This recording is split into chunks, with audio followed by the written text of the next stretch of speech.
Here we are in Hadley, Massachusetts. We're in the Russellville Cemetery, of course, in that neighborhood of town. And we're looking at a stone, three names in a row. The one in front says John Russell died May 13th, 1836, at 77 years old, and has a lot of inscription below it. But more importantly, behind him, I believe, probably his son or grandson on the top. It says John Russell died November 6, 1883, age 86 years old. Probably his grandson. So it skips generations. There's probably another John Russell somewhere. But at the bottom is the most interesting of all. And it says John F., and that's of course Russell, member of Company D, 27th Massachusetts Volunteers, killed in the Battle of or at Cold Harbor, June 3rd, 1864, age 24 years old. Only son of John and Persis Russell.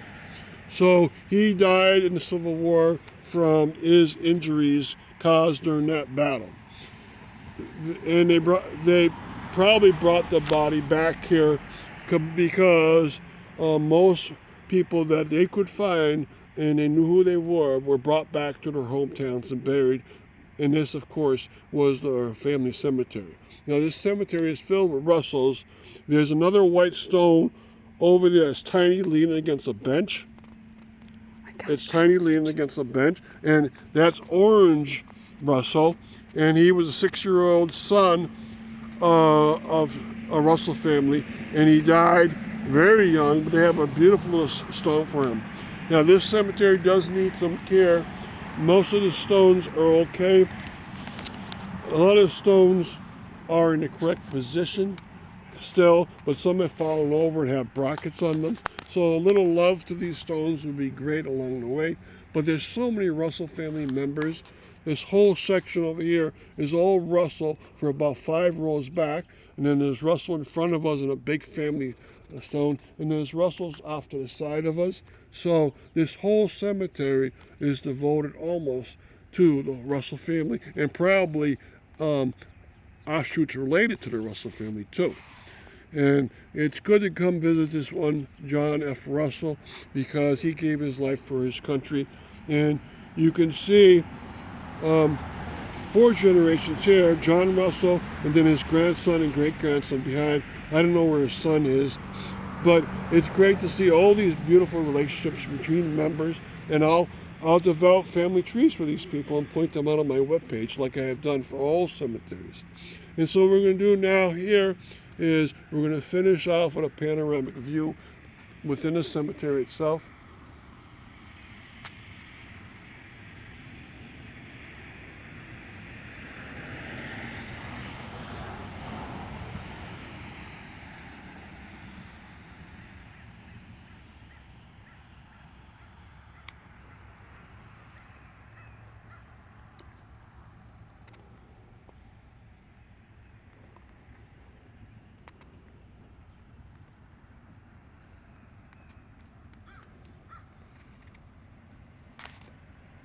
Okay, and if you look at the age of the cemetery, it says 1826, and this John Russell in front of us died 1836. So he's one of the first burials. And then next to him, it says Miriam Russell, wife of John Russell, died in the same year, 1836. So they died the same year. And so these are some of the first burials within this cemetery.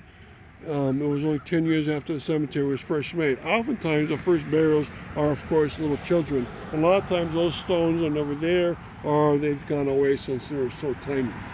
So I hope you come visit the cemetery and enjoy it as much as I do. Thank you.